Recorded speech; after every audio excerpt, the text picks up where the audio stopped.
The sharp, brutal crack of a whip split the humid air, a sound that always carried a visceral chill, even if it wasn't meant for one's own back.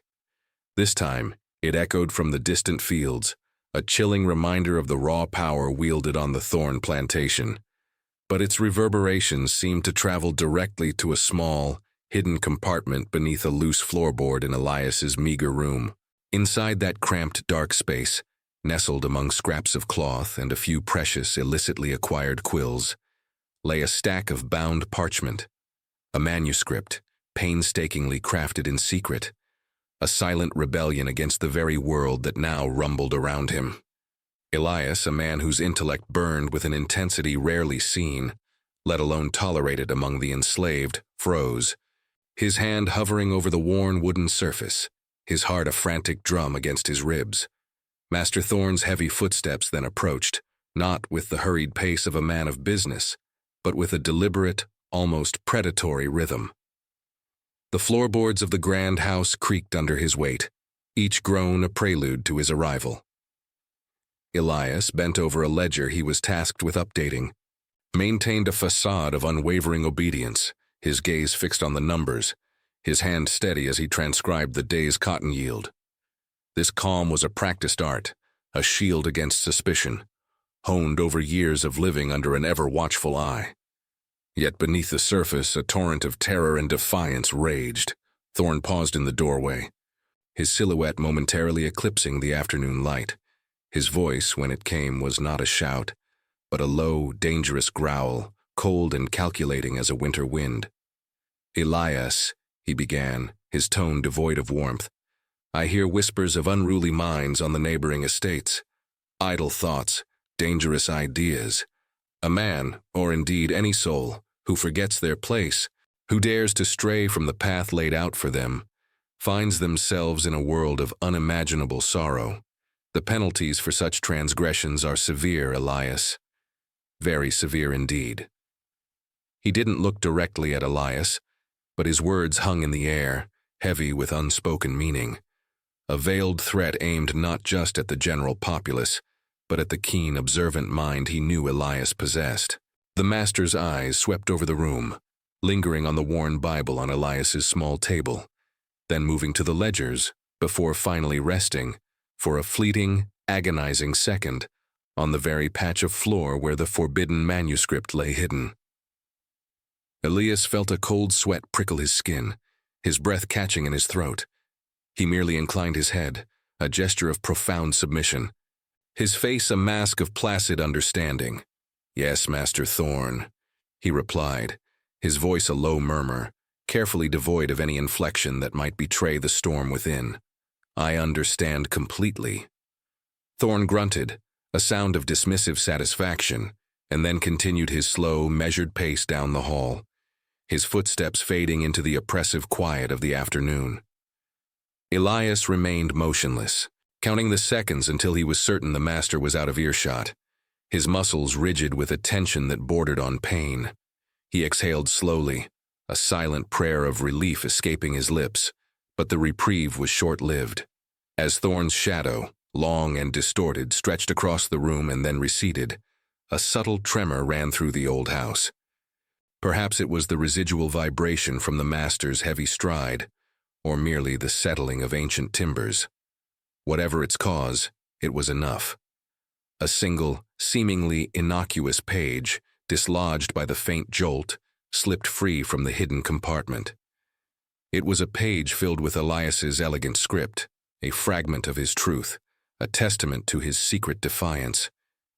It fluttered, weightless as a falling leaf, landing just beyond the edge of the rug, directly in the path of where Thorn's shadow had just been. Elias's breath hitched, a sharp, involuntary gasp that he immediately stifled. His eyes, wide with sudden terror, darted to the innocent-looking parchment, then to the now empty doorway. The master was gone, but the danger remained, palpable and chilling. With a subtle, almost imperceptible shift of his weight, Elias leaned forward, his arm extending naturally as if to adjust the ledger, his fingers brushing against the edge of the forgotten page. In one fluid, practiced motion, he swept it beneath the worn leather of his boot, obscuring it completely from view, his heart hammering against his ribs like a trapped bird. The moment stretched, an agonizing eternity, where discovery felt not just possible, but imminent. The scent of dust and old paper hung heavy in the air, mingling with the phantom scent of fear. Elias kept his head down, his posture unchanged, his breathing shallow and controlled. He knew, with a certainty that chilled him to his core, that the smallest misstep, the slightest crack in his carefully constructed facade, could lead to catastrophe. The audience, now privy to this breathtaking near miss, was left with the agonizing knowledge that the true impact of this hidden work, this dangerous truth, was yet to unfold. The silent struggle for freedom, fought not with steel or fire but with ink and parchment, a clandestine act of intellectual rebellion, would soon ignite a fire far beyond these oppressive fields, a blaze that would consume the very foundations of the South. Before we continue this gripping journey into Elias's world, remember to subscribe to the channel to ensure you don't miss any part of his incredible story. And please tell us where you are watching from in the comments below. Your engagement helps us share these powerful histories with even more people. Elias's world was the Thorn Plantation, a vast, sun-baked expanse nestled deep in the antebellum American South, where the very air seemed to hum with the weight of unfulfilled dreams and unspoken sorrows. Here, the landscape was defined by endless rows of cotton, stretching like whitecaps across a verdant sea, and by the forced labor of generations whose sweat watered the fertile soil. The scent of magnolias, heavy and sweet, often mingled with the acrid smell of wood smoke and the faint, ever-present tang of human despair. This was a land where an unyielding social hierarchy dictated every breath, every movement, every flicker of hope. For Elias, daily life was a grueling, relentless cycle, a dawn-to-dusk toil that stripped away individuality and left behind only exhaustion. The sun, a tyrannical orb in the sky, beat down mercilessly, pressing bodies into the earth, day after day, year after year. Meals were meager, often just enough to sustain the strength needed for another day of back-breaking work. Every moment was punctuated by the shrill crack of a whip, the barked command of an overseer, or the distant, chilling cries that served as a constant reminder of the ever-present threat of violence, a terror that seeped into the very marrow of existence. It was a life lived on the precipice, where the smallest misstep could lead to unimaginable pain, and where the concept of freedom was a distant, whispered myth. Yet, even within this suffocating reality, Elias was different. From a tender age, he harbored an insatiable curiosity, a burning intellectual spark that refused to be extinguished. It was his mother, a woman of formidable resilience and quiet strength, who had first fanned this flame. She too possessed a secret literacy, a dangerous gift passed down through hushed tones and furtive glances. Under the cloak of night, when the plantation slept a troubled sleep, she would whisper forbidden stories into Elias's ear, tales of faraway lands and brave heroes, igniting his young imagination. Using stolen scraps of paper, perhaps a discarded ledger sheet or a torn page from a forgotten book, and a stub of charcoal or a carefully sharpened quill, she taught him the rudiments of reading and writing. These were not lessons in a classroom, but clandestine rituals performed in the flickering light of a stolen candle or beneath the silent, watchful gaze of the moon. Each letter learned, each word deciphered was an act of profound defiance, a tiny chip at the colossal edifice of their oppression. This secret education set Elias apart, fostering a mind that questioned the injustices he saw, observed the hidden mechanisms of power, and yearned with an almost painful intensity for a world beyond the cotton fields, a world where knowledge was not a forbidden fruit, but a universal right. His intellect became his sanctuary, a garden where forbidden ideas blossomed in secret. Even as a child, Elias felt the suffocating weight of his status, the crushing burden of being deemed less than human, simply because of the color of his skin. He witnessed the casual cruelty inflicted upon his people, the heartbreaking sight of families torn apart at the auction block, the systemic dehumanization that reduced individuals to mere chattel. He saw the blank, resigned expressions on the faces of his elders, the haunted eyes of those who had lost too much. His quiet intelligence, a double-edged sword, sometimes proved useful to Master Thorn, who occasionally allowed Elias access to ledgers or records, unknowingly feeding the very mind that would one day challenge his world. But more often, this keenness of intellect made Elias an object of suspicion, a mind too sharp, too observant for its designated station. Overseers and even some of the other enslaved people, wary of his unusual access and contemplative nature, viewed him with a mixture of fear and bewilderment. The subtle resistance began early for Elias, not with overt acts of rebellion, but in the quiet, almost imperceptible ways he navigated his world. It manifested in his careful listening, absorbing every conversation, every whisper of news, every nuance of power dynamics. It was in his meticulous observation of the master's moods, the overseer's habits, the subtle shifts in the plantation's rhythm, and most profoundly, it was in the silent, relentless accumulation of knowledge, a treasure hoarded in the deepest recesses of his mind, waiting for the opportune moment to be unleashed. He understood even then that true power lay not in brute force, but in the unseen strength of the intellect, a force that could, one day, move mountains. The suffocating weight Elias felt was not an isolated burden, but the crushing legacy of generations, an institution woven into the very fabric of the South. Slavery, the primary antagonist, was more than just an economic engine. It was a deeply ingrained cultural and historical reality, a monstrous tradition passed down, festering and expanding through the land like a virulent disease. His own family history was a searing testament to this resilience and suffering, a tapestry of quiet defiance and brutal endurance. He carried within him the echoes of his grandmother's hushed tales, whispered late at night by the dying embers of a fire, stories of a distant mythic freedom, of ancestors who had known a life unburdened by the lash and the master's decree. She spoke of vibrant villages, of a dignity stolen, of the vast, terrifying ocean crossing that severed roots and shattered identities. These narratives passed down through the oral tradition were not mere stories. They were a living history, a constant reminder of what had been lost and what was still yearned for. He remembered his father, a man of profound, quiet dignity, whose eyes held an unwavering strength even as his body bent to the will of the brutal son and the overseer's whip. His father never spoke of rebellion, but his every measured movement, his every stoic glance, communicated a silent, unyielding resistance, a refusal to let his spirit be broken. Elias understood, even as a child, that this dignity was a form of defiance, a sacred inheritance. But alongside these tales of strength, there was the lingering, pervasive ache of family members sold away, their names whispered like prayers for the lost.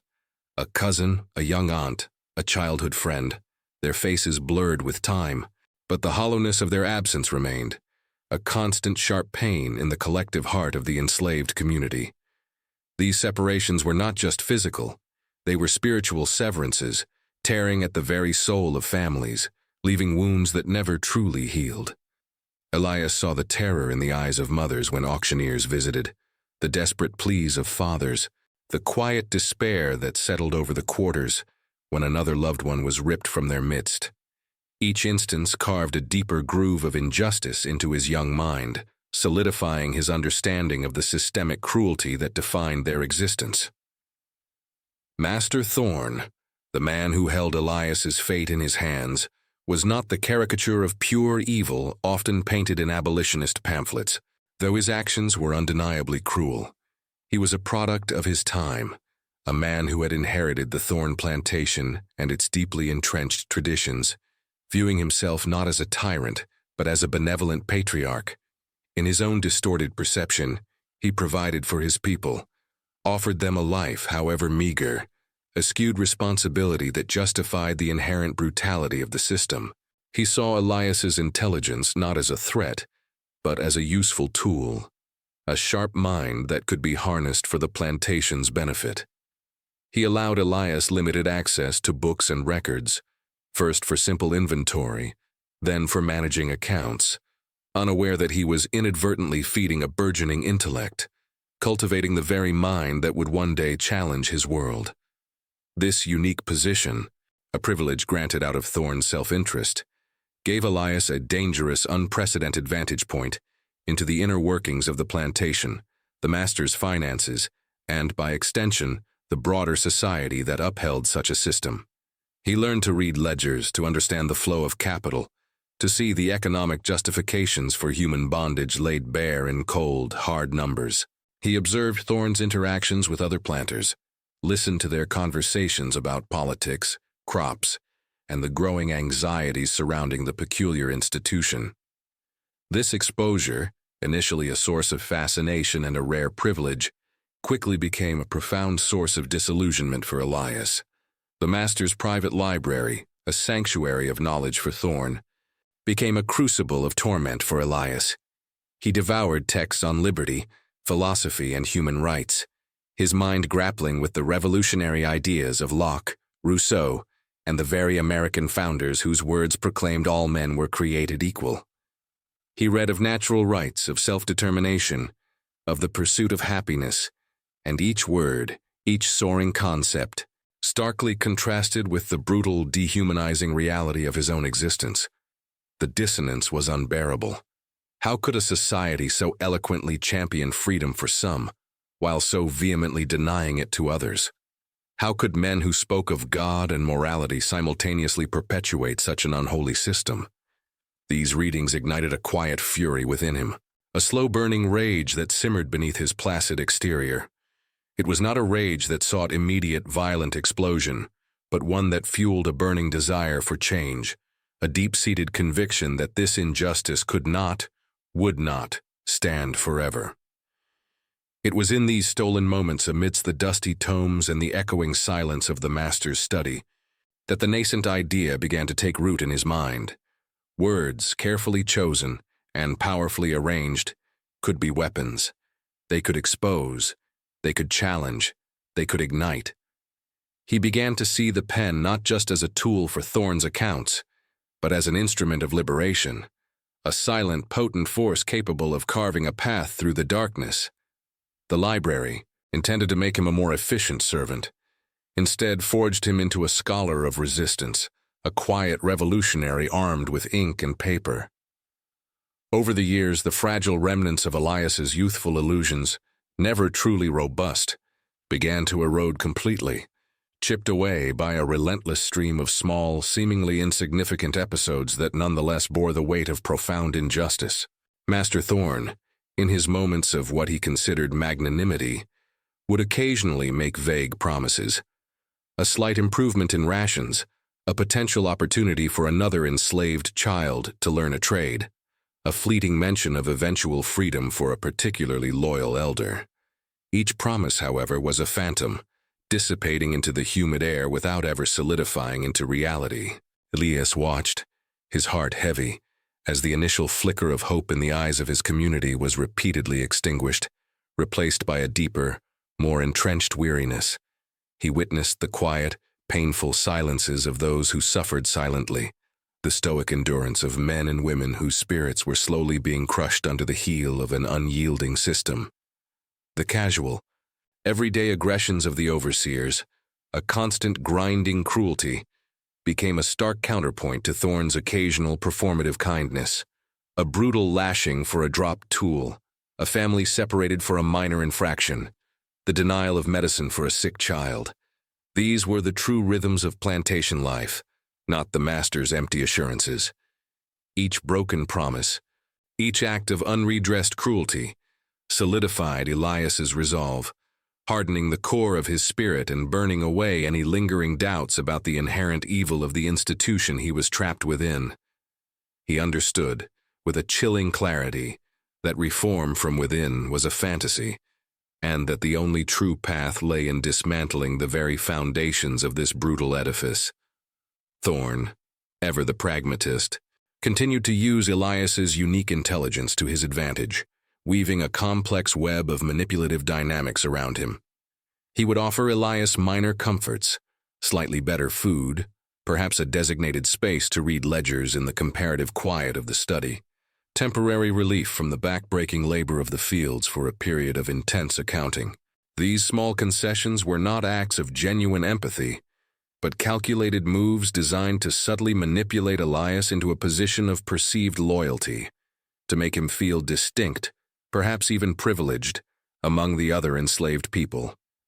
Thorne believed he was cultivating a valuable asset, a trusted steward of his interests. This created an immense, complex emotional burden for Elias, forcing him to play a role, to feign gratitude and compliance while secretly despising the charade. He would nod, offer the appropriate deferential responses, and maintain an impassive gaze, all the while his mind seethed with unspoken defiance. He learned to observe Thorne with an almost surgical precision, dissecting the master's motivations, anticipating his moods, and understanding the subtle levers of power and control. He listened to every word, not for instruction, but for insight, for weaknesses, for the cracks in the facade of authority. Hiding his true thoughts became a second nature, a necessary survival mechanism, a constant performance that drained his spirit but honed his strategic mind. The psychological toll of this daily masquerade was immense, a corrosive emotional strain that pressed down on him. Yet paradoxically, it also sharpened his focus, turning his inner turmoil into a fertile ground for a revolutionary idea. It was during these years of corrosive emotional strain, amidst the crushing weight of his dual existence, that the idea of a book began to coalesce in Elias's mind, not as a fleeting thought, but as a burning, undeniable imperative. He understood with grim certainty that direct physical rebellion was suicide. The odds were insurmountable, the cost too high, the consequences too devastating for his community. Yet the rage and the yearning for justice could not be contained. He realized that words, carefully chosen, powerfully arranged, and imbued with the undeniable truth of his experience, could pierce the veil of ignorance and injustice that shrouded the South. A book could speak when he could not, travel where he was forbidden, and ignite minds far beyond the confines of the plantation.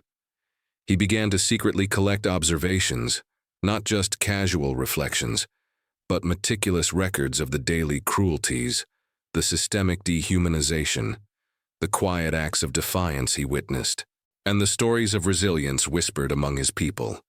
Each lashing, each forced separation, each moment of human degradation became a data point, an anecdote to be woven into the fabric of his narrative.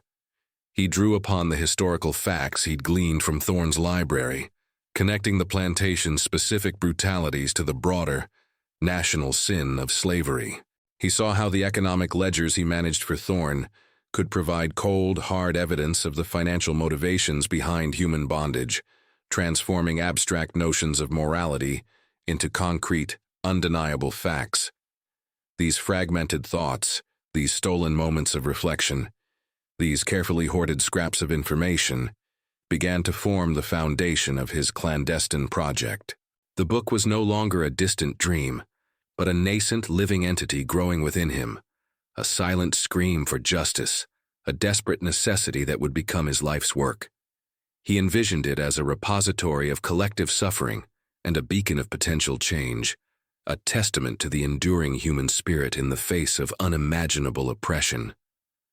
As Elias meticulously gathered his thoughts, observations, and stolen scraps of knowledge, piecing together the invisible framework of his revolutionary text, the general atmosphere on the Thorne plantation grew heavier, more oppressive, like a storm cloud gathering on the horizon. The fertile fields, once bountiful, had suffered a series of unexpected crop failures, leaving Master Thorne increasingly agitated and financially vulnerable. His debts mounted, a silent, corrosive force that gnawed at his already fragile temper. The pressure on him translated directly into harsher conditions for the enslaved population. Overseers, already prone to cruelty, became more brutal, their whips cracking with renewed fervor, their voices sharper, their eyes colder. Punishments, once sporadic, grew alarmingly frequent. administered for the slightest infraction or imagined transgression.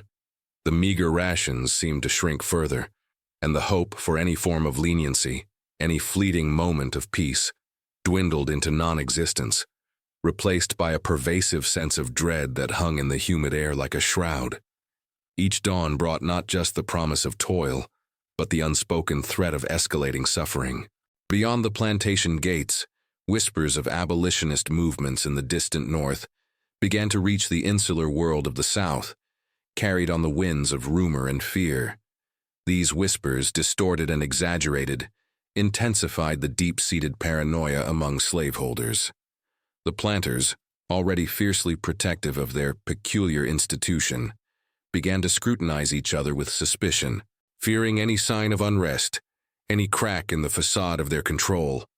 Loyalty was demanded, and dissent, even imagined, was met with swift and brutal reprisal.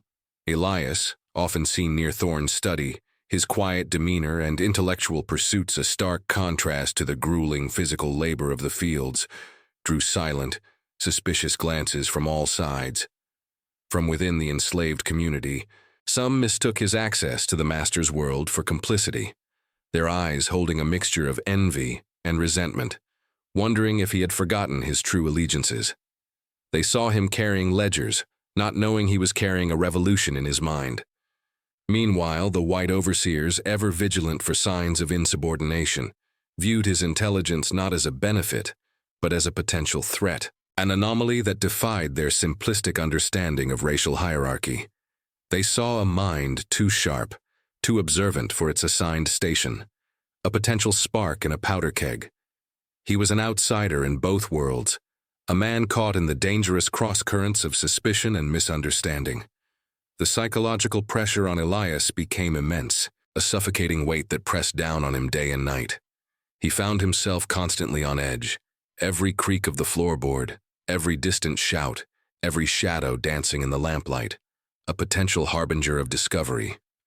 The weight of his secret, the clandestine manuscript growing page by painstaking page, combined with the omnipresent suffering of his fellow enslaved people, bore down on him with crushing force. He saw the desperation in their eyes, heard the stifled sobs of mothers whose children had been sold, witnessed the silent resignation of men broken by the lash. Each act of cruelty, each fresh injustice, was a painful reminder of why he risked everything. The plantation, which had always been his home, however brutal, transformed in his mind into a suffocating cage, its boundaries tightening around him with each passing day. Every moment was a test of his resolve, a silent battle against despair, a constant reaffirmation of his commitment to continue his forbidden work.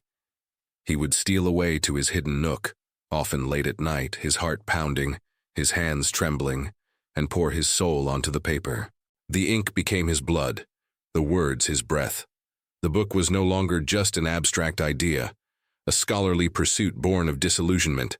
It was a desperate necessity, a primal, silent scream for justice, a testament to the humanity that the system desperately tried to deny. He knew, with an unwavering certainty, that transcended fear, that this book had to exist, had to be completed, for the sake of every silent voice, every broken spirit, every unacknowledged truth. It was their collective cry, channeled through his solitary pen, and he would not let it be silenced. The air grew thick with unspoken anxieties, and Elias felt the clock ticking, not just for his own safety, but for the very soul of a nation. Master Thorne, once a figure of flawed but predictable authority, began to unravel under the relentless pressure of his own ambition and the shifting economic tides. His initial errors, once subtle miscalculations, escalated into a pattern of reckless decisions, each one driven by a desperate, almost frantic need to maintain the illusion of his wealth and status.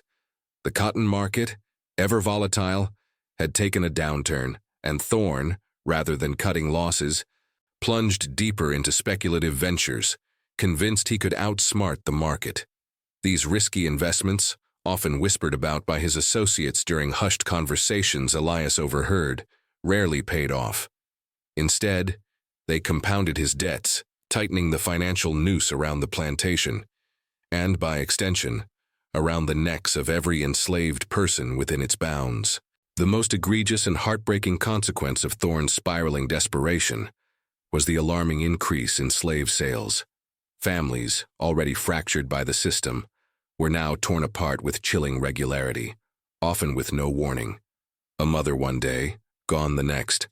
A child snatched from a parent's arms to be sent downriver to a harsher, more distant plantation. Each sale was a fresh wound, a brutal reminder of the commodification of human life. And Elias witnessed these scenes of despair, with a growing knot of anguish in his own chest. Thorne's once controlled temper became volatile, erupting in fits of rage over trivial matters, striking out at anyone within earshot. His pronouncements about the inherent inferiority of black people, once delivered with a veneer of paternalistic conviction, now became more frequent, more vitriolic, laced with a raw, undeniable cruelty that stripped away any pretense of his earlier, benevolent patriarch facade. He clung to these hateful ideologies like a drowning man to a broken spar, using them to justify the escalating brutality and his own moral decay. The very air of the plantation grew thick with fear and resentment, a palpable tension that hummed beneath the surface of daily life. Elias, ever observant, saw the fear in the eyes of his community, the silent grief of those who had lost loved ones, and the quiet, simmering anger that threatened to boil over. He knew Thorne was not merely a master, but a symbol of a collapsing system, and his escalating recklessness was a dangerous precursor to even greater suffering. The world around them was shrinking, becoming more dangerous, and the need for his words to escape this suffocating reality grew more urgent with each passing day. Witnessing these escalating injustices, the profound human cost of Thorne's avarice and cruelty, Elias felt his carefully constructed patience fraying at the edges. For years, he had cultivated an outward calm, a placid demeanor that allowed him to move through the plantation unnoticed, to listen, to observe, to write. But each new act of cruelty, each wail of a child torn from its mother, each casual, hateful slur from Thorne's lips, chipped away at his stoicism. The internal struggle was immense. His intellect screamed for reason, for justice, for a swift and decisive end to the suffering, yet his reality demanded caution, secrecy, and an almost superhuman endurance.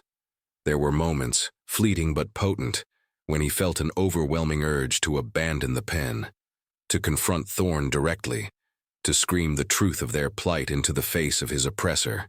But he knew such an act would be suicidal, not just for himself, but for the very cause he secretly championed.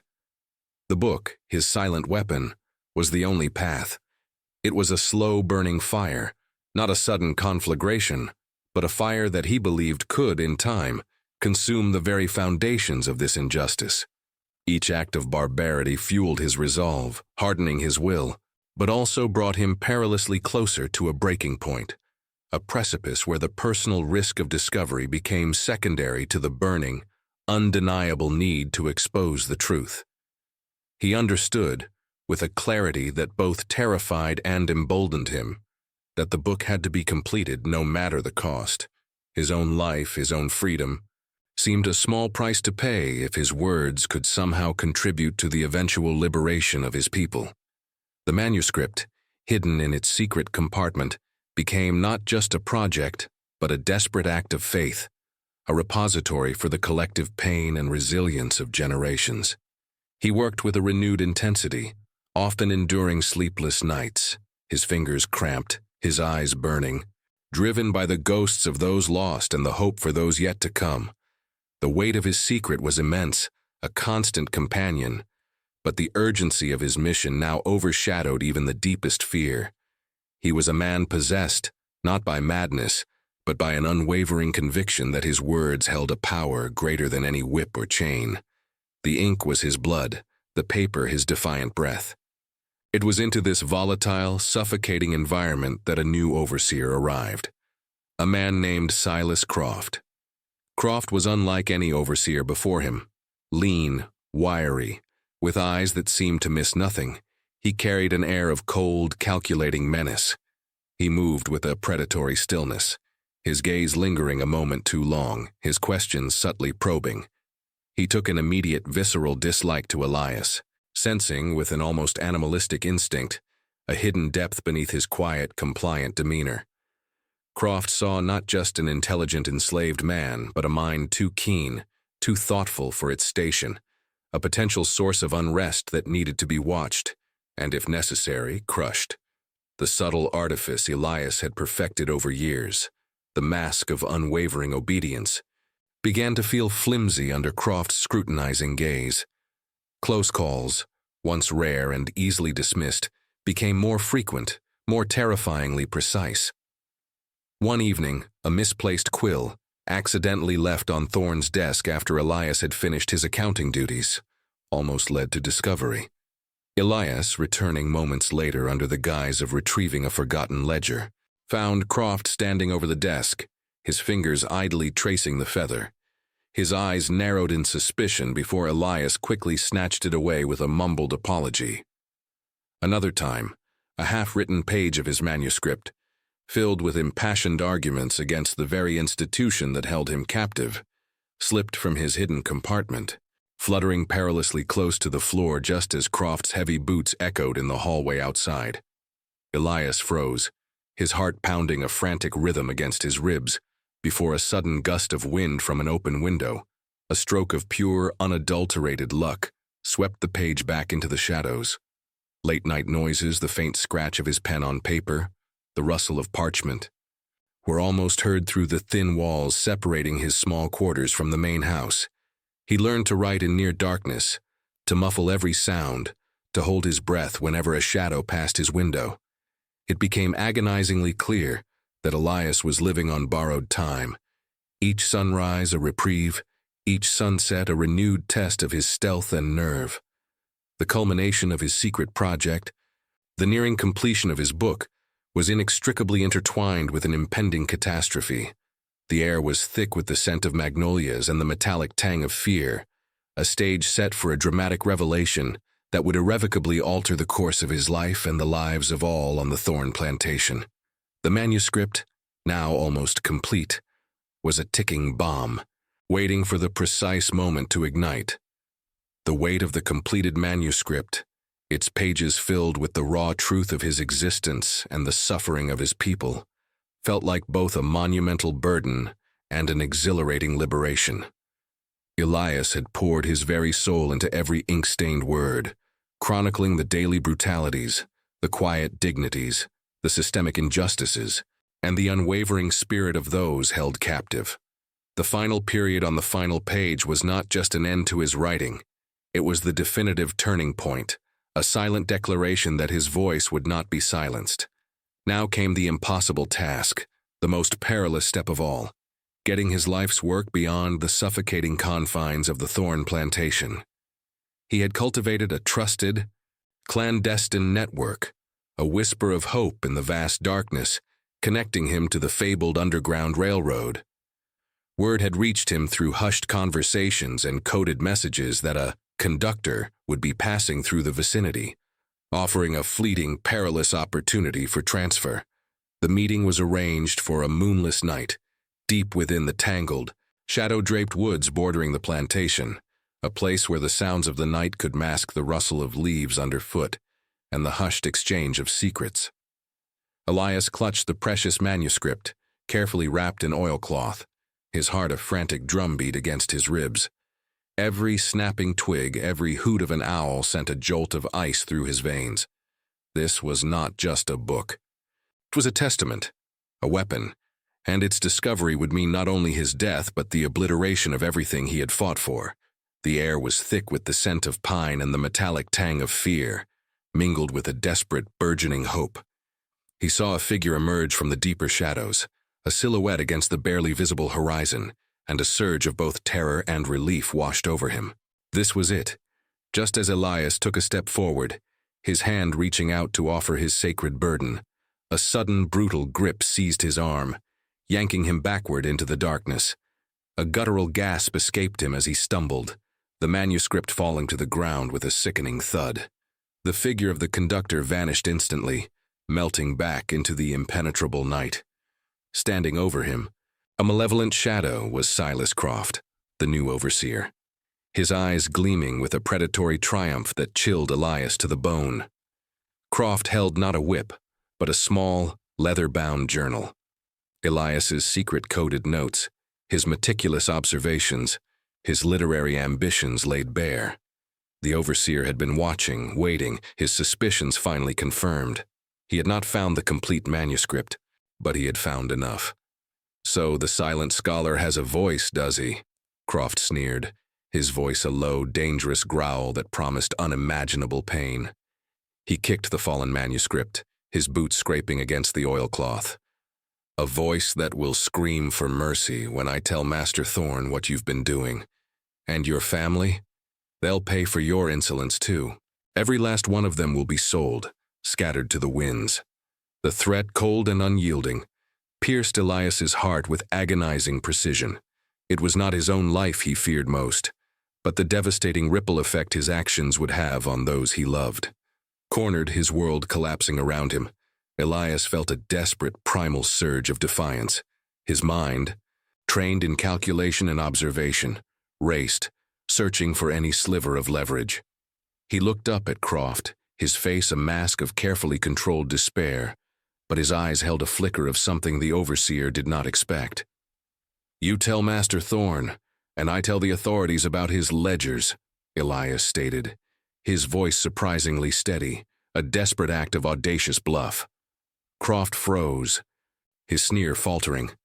Elias had spent years managing Thorn's accounts, privy to every illicit transaction, every hidden debt, every fraudulent entry designed to evade taxes and inflate his perceived wealth. He knew the master's financial secrets, the skeletons buried deep within the ledgers, better than Thorn himself. His benevolent image, his stable finances, Elias continued, pushing his advantage. "I know where every lie is hidden. Expose me and I expose him. The scandal would ruin him, financially and socially. You'd be out of a job and Thorn would be a pariah, stripped of everything." A flicker of uncertainty, then cold calculation crossed Croft's face. He knew Elias was no fool, and the implied threat carried weight. Thorn was ruthless, but he was also deeply vulnerable to public exposure of his financial improprieties. Elias had gambled everything on this one. Desperate, calculated move. He wasn't denying his secret, but leveraging another, far more damaging one. "Let the book go," Elias bartered, his voice gaining a quiet intensity. "Ensure it reaches its destination. In return, my silence regarding Thorn's true financial dealings is guaranteed. My family remains safe. I remain here, enslaved. But the book lives. You deliver my work, and Thorn's secrets remain buried with me." The silence that followed was heavy, pregnant with the gravity of the decision. Croft stared at Elias, weighing the immediate power of exposing a rebellious slave against the potential, far greater ruin of his master, and by extension himself. This desperate bargain, struck in the moonlit shadows, altered the trajectory of Elias's life forever, ensuring the book's survival at immense personal risk, a testament to his unwavering commitment to a freedom he might never personally experience. The desperate gamble Elias had taken with Silas Croft, trading Thorn's illicit financial secrets for the manuscript's safe passage, was a terrifying success.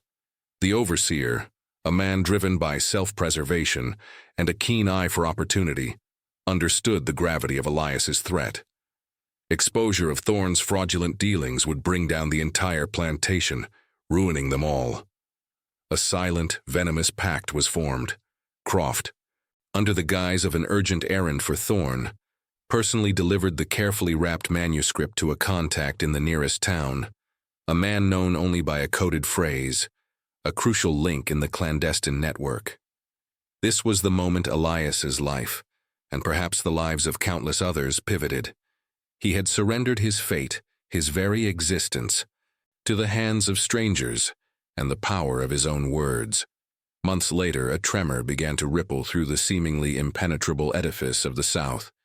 Not a physical tremor, but one born of ink and paper, carried on the winds of change from the distant north. Whispers from the Cotton Fields, Elias's masterpiece, found its way into print in the autumn of 1854. Its initial circulation was small, confined to the fervent circles of abolitionist societies and underground presses, but its impact was immediate and profound. The book was a revelation, a raw, unflinching exposé of the brutal realities of slavery, penned not by an outsider, but by a man who lived and breathed its injustices every single day. Elias's prose, honed in secret and fueled by years of observation and suffering, possessed an eloquent power that resonated deeply. He didn't just describe the physical chains, he laid bare the psychological torment, the systemic dehumanization, the quiet acts of resistance, and the profound, unyielding humanity of those held captive. His detailed accounts, the anecdotes of families torn apart, the descriptions of daily cruelties, the chilling logic of the institution itself, were undeniable. This was not propaganda. It was testimony, a voice from within the very heart of the beast, speaking truths that many had conveniently ignored or actively suppressed. Reviews and discussions erupted in northern newspapers and pamphlets. Abolitionist leaders hailed it as a groundbreaking work, a vital weapon in their moral crusade. It forced sympathetic readers to confront the brutal realities they had perhaps only intellectually acknowledged. For those on the fence, it was an uncomfortable, inescapable mirror. For the staunch pro-slavery advocates, it was an infuriating challenge, met with predictable denunciations as lies and fabrications. Yet even their outrage only served to amplify its reach. The book became a sensation, reprinted multiple times, passed hand to hand, read aloud in hushed gatherings, sparking debates in parlors and public squares alike. It solidified the moral argument against slavery, providing tangible, irrefutable evidence that no amount of rhetoric could dismiss. Elias's words became a rallying cry, a testament to the fact that even in the darkest corners, the human spirit could not be entirely extinguished, and that truth, when spoken with courage, possessed an unstoppable force. On the Thorn plantation, Master Thorn, already teetering on the brink of financial ruin, found his world slowly unraveling. Elias's bargain with Croft had indeed protected him from direct legal repercussions concerning the book's publication, as Elias had never revealed the master's personal financial misdeeds. However, the widespread discussion and moral outrage ignited by Whispers from the Cotton Fields contributed to an undeniable shift in the national mood. The economic and social pressures on slaveholders intensified. Northern merchants, emboldened by public sentiment, began to pull back from dealings with southern plantations known for their harsh conditions. The once unquestioning social fabric that supported the institution of slavery began to fray. Thorn's benevolent patriarch facade, already thin, crumbled entirely. He was no longer seen as a respected pillar of the community, but rather as a symbol of a dying, cruel era, a man whose fortunes were inexorably linked to a system increasingly viewed as morally bankrupt. His investments continued to fail, his debts mounted, and the once grand plantation began to show signs of neglect, its fields less productive, its workforce more demoralized. Thorn's temper became a constant, unpredictable storm, his once calculating coldness giving way to fits of impotent rage. He lashed out at Croft, at his remaining staff, at the very heir. But the source of his misery, the silent, unassuming Elias, remained an enigma. A man whose quiet presence now felt like a constant, unyielding judgment. The book, though never directly traced back to the Thorn plantation, had nonetheless cast a long, inescapable shadow over its master, accelerating his decline and exposing the inherent rot at the heart of his empire. The system he so desperately clung to, the very foundation of his power, was cracking, and Elias's words had driven a wedge into the fissures. Elias, though still bound to the plantation, found a profound, if bittersweet, justice in the unfolding events. He never saw the printed pages of Whispers from the Cotton Fields, never held his own words in his hands, but glimpses of its influence filtered back to him through the grapevine. Whispers carried on the wind, overheard conversations between visitors, snippets of northern newspapers read aloud by a newly literate house servant, all painted a picture of a world stirred by his unseen hand. He heard of new abolitionist societies forming, of impassioned speeches citing his anonymous work, of growing dissent even among some Southern sympathizers who could no longer deny the truth. He learned of a burgeoning hope for freedom, a faint but persistent light on the horizon, ignited by the very fire he had secretly stoked. His personal journey, marked by immense sacrifice, culminating not in individual escape or a violent uprising, but in a monumental contribution to the collective struggle, filled him with a quiet, enduring pride. Years passed. The war that would finally tear the nation apart and end the abhorrent institution of slavery loomed, then raged, then concluded. Elias, older and wearier, his hair now streaked with silver, continued his life on the land that had always been his prison and his inspiration. He had survived, a silent witness to the seismic shifts his words had helped to set in motion. He walked the fields with a quiet dignity, no longer just a laborer, but a man who had secretly authored a revolution. He observed the changing world around him, the slow, arduous march toward a truly free society, knowing in his heart that his pen, wielded in the dead of night, had carved a path toward a more just future. The enduring power of his single, courageous voice, channeled through pages of defiant ink, had resonated far beyond the cotton fields, echoing through history, a testament to the transformative strength of truth. His story, a testament to resilience and the profound impact of one individual's courage, left an indelible mark, a powerful reminder that even in the darkest oppression, the light of human intellect and the yearning for justice can never be truly extinguished. He was a free man in spirit long before his body was legally emancipated, his legacy secured not by his name, but by the undeniable impact of his whispers from the cotton fields. His life, a quiet triumph, became a beacon for all who would fight for freedom with the might of their minds.